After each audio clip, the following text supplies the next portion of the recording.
അപ്പൊ അസ്സലാമു അലൈക്കും. വലൈക്കും അസ്സലാം. അപ്പൊ നല്ല വിശേഷമാണ്. സുഖാണല്ലേ? ബിസിനസ് അൽഹംദുലില്ലാഹ് കുഴപ്പമില്ല.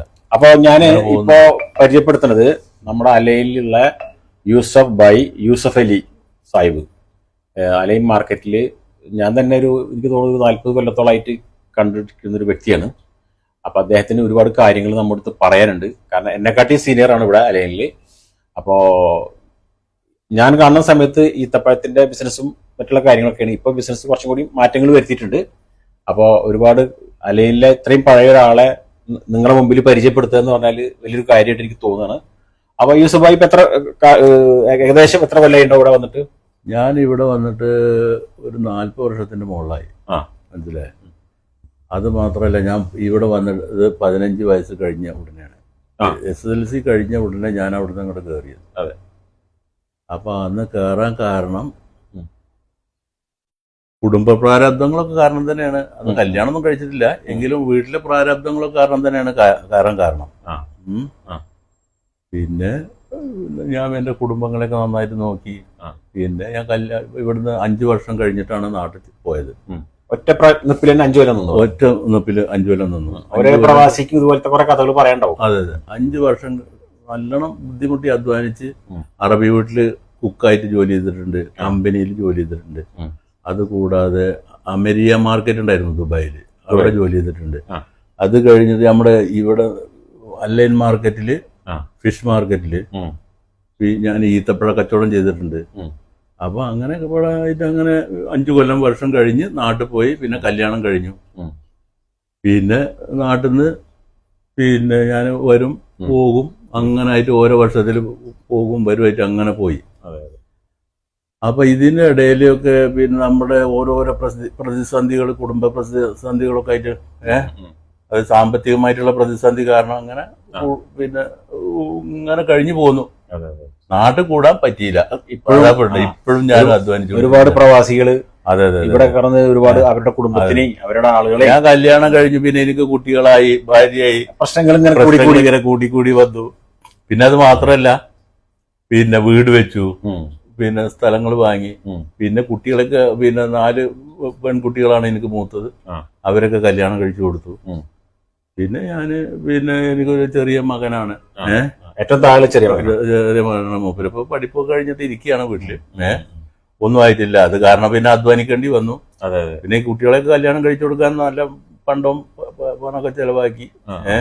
അതാണ് മെയിനായിട്ട് ഉണ്ടായത്. പിന്നെ ഇവിടെ നമുക്കൊരു ബുദ്ധിമുട്ടുണ്ടായിട്ടില്ല. അറബികളൊക്കെ നല്ല അറബികളാണ്. UAE നല്ല അറബികളാണ്, നല്ല മനുഷ്യരാണ്. അവര് നമുക്ക് പല സഹായങ്ങളും ചെയ്തിട്ടുണ്ട്. മനസ്സിലായോ? പല സഹായങ്ങളെന്ന് പറഞ്ഞാല് എനിക്ക് ഒരു അറബികളും എൻ്റെ അടുത്തൊരു ലാഭത്തിന് വേണ്ടിയിട്ട് ഒന്നും ചെയ്തിട്ടില്ല. ഞാൻ അവരോട് എന്ത് ചെന്ന് പറഞ്ഞാലും അവര് ചെയ്തു തരും ചെയ്തു. മനസ്സിലായോ? അവര് പിന്നെ നമ്മള് പിന്നെ അങ്ങനെയാണ് കാണുന്നത്. ഈ അറബികളുടെ സഹകരണം കാരണമാണ് ഞാൻ കൂടുതലും ഇവിടെ നിൽക്കുന്നത്. ഇത്ര കാലം പിടിച്ചത് കാരണം അവരെന്ന് പറഞ്ഞാൽ നല്ല മനുഷ്യരാണ്.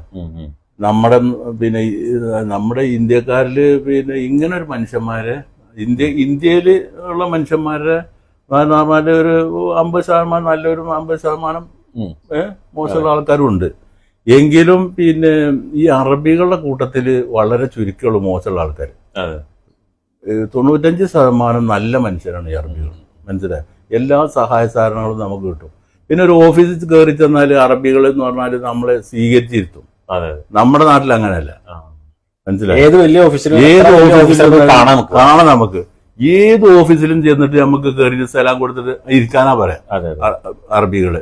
ഏത് ഓഫീസർമാരായാലും ശരി, ഇപ്പൊ പോലീസ് സ്റ്റേഷനിലായാലും ശരി, ജവാസാദിലായാലും ശരി, പിന്നെ എമിഗ്രേഷൻ വകുപ്പിലെ, പിന്നെ അതുപോലെ തന്നെ മുനിസിപ്പാലിറ്റിയിലാണെങ്കിലും ശരി, അവിടെയൊക്കെ ചെന്നാലും നമ്മളോട് ഇരിക്കാൻ പറയുക ആദ്യം. സലാം ഏത് മുദീറിന്റെ അടുത്തേക്കും ഇവിടെ ഏത് പിന്നെ ഡയറക്ടറുടെ അടുത്തേക്കും നമുക്ക് കയറി ചെല്ലാം. ചെന്ന് നമ്മുടെ കാര്യങ്ങൾ സംസാരിക്കാം. നമ്മുടെ നാട്ടിൽ അത് പറ്റില്ല. നമ്മുടെ നാട്ടിൽ പിന്നെ നമ്മൾ കയറി ചെന്നാല് വലിയ വലിയ ഓഫീസർമാർക്ക് നമുക്ക് കയറി ചെല്ലാൻ തന്നെ പറ്റില്ല. പിന്നെ അഥവാ ഉണ്ടെങ്കിലും അവർ ഓഫീസിലുള്ള ആളുകൾ പറയും പിന്നെ ഇവിടെ ഇല്ലാന്ന് പറയും. വലിയ വലിയ ഡയറക്ടർമാരൊന്നും ഇവിടെ ഇല്ലാന്ന്.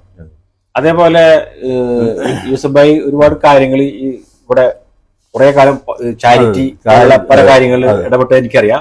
അതേപോലെ തന്നെ ആർക്കെങ്കിലും എന്തെങ്കിലും ബുദ്ധിമുട്ടുകൾ വന്നു കഴിഞ്ഞാൽ നിയമപരമായിട്ട് എമിഗ്രേഷൻ, ലേബർ, കോടതി, പോലീസ് അങ്ങനെയുള്ള സ്ഥലങ്ങളിലൊക്കെ അവർക്ക് വേണ്ട സഹായങ്ങൾ ചെയ്തു കൊടുത്തിട്ടുണ്ടെന്നുള്ള എനിക്കറിയാം. അപ്പൊ അങ്ങനെ ഒരുപാട് എന്താ പറയാ സാമൂഹികമായിട്ടും ഒരുപാട് പലർക്കും പല സഹായങ്ങളും ഈ കാലഘട്ടത്തിൽ ചെയ്തു കൊടുത്തിട്ടുണ്ട്. ഇത് കുറെയൊക്കെ ഞാനും ഒരു അനുഭവസ്ഥനാണ്. ഈ കാലഘട്ടത്തിൽ എനിക്ക് ചോദിക്കാനുള്ള ചോദ്യം, മറക്കാൻ പറ്റാത്ത വല്ല അനുഭവങ്ങൾ ഉണ്ടായിട്ടുണ്ടെങ്കിൽ അതൊന്ന് പറയാൻ പറ്റും?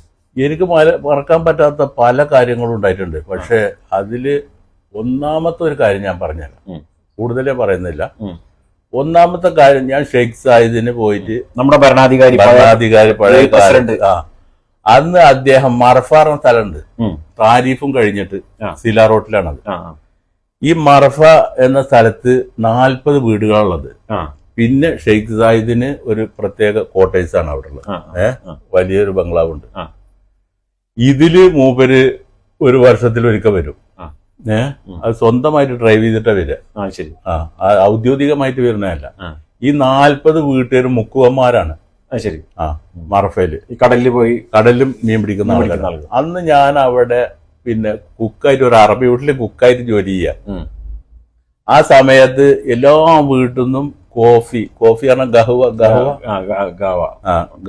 എന്ന് പറയാ, പിന്നെ ഗഹുവ കൊണ്ടു കൊടുക്കും. പിന്നെ പലഹാരങ്ങളൊക്കെ ഉണ്ടാക്കിയിട്ടാണ് എത്തിക്കും. പക്ഷെ ഷെയ്ഖ് ഇപ്പൊ എത്ര കുറഞ്ഞ എന്തെങ്കിലല്ലേ കഴിക്കുള്ളൂ. പക്ഷെ ഞങ്ങളൊക്കെ ഈ ഗഹുവ എല്ലാ വീട്ടിൽ നിന്നും 40 വീട്ടിൽ നിന്നും കൊണ്ടുപോയിട്ട് അവിടെ വെക്കും. അത് രാവിലെയും ഉച്ചക്കും വൈകുന്നേരം. ഷെയ്ഖ് സായിദൊക്കെ അവിടെ വന്നു കഴിഞ്ഞാൽ ഒരു 10 ദിവസം 15 ദിവസമൊക്കെ നിന്ന് ഇട്ടേ പോവുള്ളൂ. അങ്ങനെയൊക്കെയാണ്. നേരിട്ട് കാണാനും സാധിച്ചു. അത് മാത്രമല്ല, കൈ കൊടുത്ത് സലാം പറഞ്ഞ് മൂപ്പരോട് എനിക്ക് മൂപ്പരിപ്പോ ഒരിക്കലും ഒരു വിദേശിയാന്നുള്ളൊരു സങ്കല്പം, രാജാവാണ് ഒരു വിദേശിയാണ്. നമ്മുടെ നാട്ടിൽ ഏതെങ്കിലും പ്രധാനമന്ത്രിനെ അല്ലെങ്കിൽ പ്രസിഡന്റിനെ കാണാൻ പറ്റില്ല. ഇവിടെ അതല്ല. ഇവിടെ അറബികളുടെ വലിയൊരു മനസ്സിന്റെ ത്യാഗം, അതാണ് അവർക്കുള്ള പ്രത്യേകത. നമ്മുടെ ഒന്നും മാതിരിയല്ല. നമുക്ക് പിന്നെ മന്ത്രിനെ പോട്ടെ, ഒരു MLA കാണാൻ ശരിയായിട്ട് പറ്റുമോ? കുറെ ബുദ്ധിമുട്ടുകളാണ്. ഇവിടെ അതല്ല, ഒരു രാജാവിനെ നമ്മൾ കാണുന്നത്. UAE ഒരു രാജാവിനെ, അവരുടെ എളിമ, അവരുടെ ആ എളിമത്വം, അവരുടെ ആ പിന്നെ സഹകരണം, അവര് മറ്റുള്ള മനുഷ്യരായിട്ടുള്ള ഇടപെടല്, ഇതൊക്കെ ഷെയ്ഖ് സായിദിനെ കാണാനും അദ്ദേഹം നേരിട്ട് കൈ കൊടുക്കാനും സലാം പറഞ്ഞു സാഹചര്യം ഉണ്ടായി. ഓർമ്മിക്കുന്ന ഒരു വലിയൊരു എന്താ പറയാ, ഒരു മനസ്സിൽ സൂക്ഷിക്കുന്ന ഒരു നിധി പോലെ അല്ലേ. ആ പിന്നെ ഷെയ്ഖ് സായിദ് വന്ന ടൈമില് അവിടെ പിന്നെ മർഫയില് വലിയൊരു പള്ളി കയറ്റിയിട്ട് ഉണ്ടായിരുന്നു. അവിടെയൊക്കെ ആദ്യം ചെറിയ പള്ളികളായിരുന്നു, പിന്നെയൊക്കെ വലിയൊരു പള്ളി കയറ്റി. ഈ 40 വീടല്ലേ ഉള്ളൂ. അപ്പൊ വലിയ പള്ളി കയറ്റി. ഒരു പിന്നെ പെരിന്തൽമണ്ണക്കാരൻ ഒരു മുത്തവാനെ അവിടെ കൊടുന്നു വെച്ചു. പേരൊന്നും എനിക്കറിയില്ല കേട്ടോ. മൂപ്പരെ അവിടെ കൊടുന്നു. പിന്നെ അത് പിന്നെ ഔക്കോഫിന്റെ പള്ളിയാണോ അതഞ്ഞ് പിന്നെ പ്രൈവറ്റ് പള്ളിയാണെന്ന് എനിക്കറിയില്ല. അറബികൾ ഉണ്ടാക്കിയാന്ന് എനിക്കറിയില്ല. പക്ഷെ അത് ഔക്കോഫിന് ദാനം ചെയ്യും, ഉണ്ടാക്കിയാലും അറബികൾ ഉണ്ടാക്കിയാലും. അന്ന് ഒരു പെരിന്തൽമണ്ണക്കാരൻ ഒരു പുതിയ ആളെ കൊടുത്തിട്ട് അവിടെ മുത്തവയായിട്ട് വെച്ചു. മുത്തവ എന്ന് പറഞ്ഞാല് അവിടുത്തെ ഖത്തീബ് ഖത്തീബായിട്ട് വെച്ചിട്ട് മൂപ്പര് അവിടെ അറബി അറിയില്ല, പിന്നെ വെറും മലയാളം അറിയുള്ളൂ. അങ്ങനെ മൂപ്പര് പിന്നെ രാവിലെ എണീറ്റ് ഇമാമൊക്കെ നിൽക്കും സുബഹി നിസ്കാരത്തിനും പിന്നെ ളുഹറിനും അസറിനും ഇതിനൊക്കെ. അപ്പൊ അവിടുന്ന് ഇങ്ങനെ ഈ ഷെയ്ഖ് സായിദ് ഇങ്ങനെ കറങ്ങും 4 ഭാഗത്തും ഈ വീടിന്റെ, അതായത് വീടുകൾ 40 വീടല്ലേ ഉള്ളൂ. അപ്പൊ ഇങ്ങനെ കറങ്ങും. പിന്നെ കടലല്ലേ അടുത്ത്, ഈ കടലിന്റെ ഒക്കെ സൈഡ് കൂടെ മൂപ്പർക്ക് അതൊക്കെ വലിയ ഇഷ്ടമാണ്. അങ്ങനെ മൂപ്പര് പിന്നെ ഇങ്ങനെ കറങ്ങിക്കൊണ്ടിരിക്കുമ്പോ ഒരു 11 മണിയാണ്. 11 മണി കഴിഞ്ഞു പകല്. അപ്പൊ ഈ പള്ളിക്കൊന്ന് ഒരു ബാങ്ക് ഇട്ട് കേട്ടു. 11 മണി കഴിഞ്ഞിട്ട്. അപ്പൊ ബാങ്ക് കൊടുത്തപ്പോ എന്താന്ന് വിചാരിച്ചിട്ട് ഷെയ്ഖ് സായിദ് അവിടെ വണ്ടി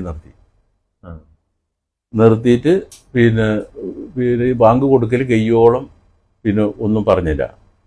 പിന്നെ ഈ ഷെയ്ഖ് സായിദിന്റെ ബോഡി ഗാർഡ് ഉണ്ടായിരുന്നു വണ്ടിയിൽ. അപ്പൊ പിന്നെ ഈ ബാങ്ക് കൊടുക്കൽ കഴിഞ്ഞിട്ട് ഈ മുത്തവാനോട് വിളിക്കാൻ പറഞ്ഞു, ഖത്തീബിനെ വിളിക്കാൻ പറഞ്ഞിട്ട് വിളിച്ചു. അപ്പൊ ചോദിച്ചു എത്ര മണിക്കായി ബാങ്ക് കൊടുക്കല് ചോദിച്ചു. ളുഹർ എത്ര മണിക്കാണ് ബാങ്ക് കൊടുക്കലെന്ന് ചോദിച്ചു. അപ്പോൾ ഇയാൾക്ക് അറബി അറിയില്ല. അപ്പോൾ ഒരു മലയാളിനെ അവിടുന്ന് കടയിൽ നിന്ന് വരാൻ പറഞ്ഞു. അങ്ങനെ വന്നിട്ട് അതിൻ്റെ അടുത്ത് തന്നെ കടയിൽ കണ്ട് കടയിൽ വരാൻ പറഞ്ഞിട്ട് തർജ്ജമ ചെയ്ത് കൊടുത്തു. അപ്പൊ എത്ര മണിക്കാണ് സാധാരണ ബാങ്ക് കൊടുക്കല് ചോദിച്ചു. ഇപ്പോൾ സാധാരണ ളുഹർ ബാങ്ക് കൊടുക്കുന്നത് 12 മണി കഴിഞ്ഞിട്ടാണ് പറഞ്ഞു. അപ്പൊ എന്താ ഇപ്പൊ ബാങ്ക് കൊടുക്കാൻ കാരണം എന്ന് ചോദിച്ചു. അപ്പൊ മൂപ്പരെന്താ ഉണ്ടായിക്കണെന്ന് അറിയോ? രാവിലെ സുബഹി കഴിഞ്ഞിട്ട് ഈ അലാറം വെച്ചിട്ട് അവിടെ കടന്നിക്കുക. സാധാരണ അലാറം വെച്ചിട്ട് എണീക്കുക. ഉറങ്ങിക്കാണ്. ഉറങ്ങിപ്പോയി. ഈ ഉറക്കത്തിൽ എണീറ്റിട്ട് പെട്ടെന്ന് ബാങ്ക് കൊടുത്തതാണ്. മനസ്സിലായോ? അതില് ചെയ്തായത് ഈ പോപ്പിളപ്പ് ഇതുണ്ടായത്. അങ്ങനെ മൂപ്പരായിട്ട് വിളിച്ചു. അപ്പൊ നമ്മുടെ നാട്ടിലാണെങ്കിൽ മൂപ്പരെ ജയിലിലിടും. ഇങ്ങനൊക്കെ എന്തെങ്കിലുമൊക്കെ ഇത് തെറ്റുണ്ടെങ്കിൽ ബാങ്ക് കൊടുക്കണല്ല വേറെ എന്തെങ്കിലും തെറ്റുകളുണ്ടെങ്കിൽ ജയിലിലിടുക. അപ്പൊ മൂപ്പരോട് വിളിച്ചിട്ട് പറഞ്ഞു ഇനി മേലാല് ഈ ഇങ്ങനെ ഉണ്ടാവരുത് കേട്ടോ എന്നും പറഞ്ഞിട്ട് പോക്കറ്റിൽ നിന്ന് ഇങ്ങനെ കൈയിട്ടിട്ട് ഒരു 500 രൂപ എടുത്തിട്ട് നേരെ കൊടുത്തു. ആർക്ക്? ഈ ബാങ്ക് വിളിച്ച വാക്ക് അബദ്ധം സംഭവിച്ച. അതാണ് ഈ പിന്നെ അറബികളുടെ സഹകരണം എന്ന് പറഞ്ഞത്, അവരുടെ വെളിമ എന്ന് പറഞ്ഞത്. അപ്പൊ അത് ഞാൻ ഒരു ഉദാഹരണം പറഞ്ഞെന്ന് മാത്രമേ ഉള്ളൂ. ഒരുപാട് ഉദാഹരണം ഉണ്ടാവും. ഇത് എത്രയോ ഉദാഹരണങ്ങളുണ്ട്. അപ്പൊ ഈ രാജാവാണ് ഇത് ചെയ്യണത്. നിങ്ങളൊന്ന് ആലോചിച്ച് നോക്കണം.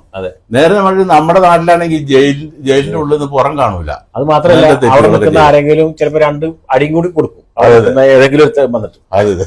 ഇന്നത്തെ കാലത്ത് അങ്ങനെ നിസ്സാര കാര്യം മതി ഒരാളെ കൈകാര്യം ചെയ്യാൻ. ഒരു കാരണം വേണ്ട.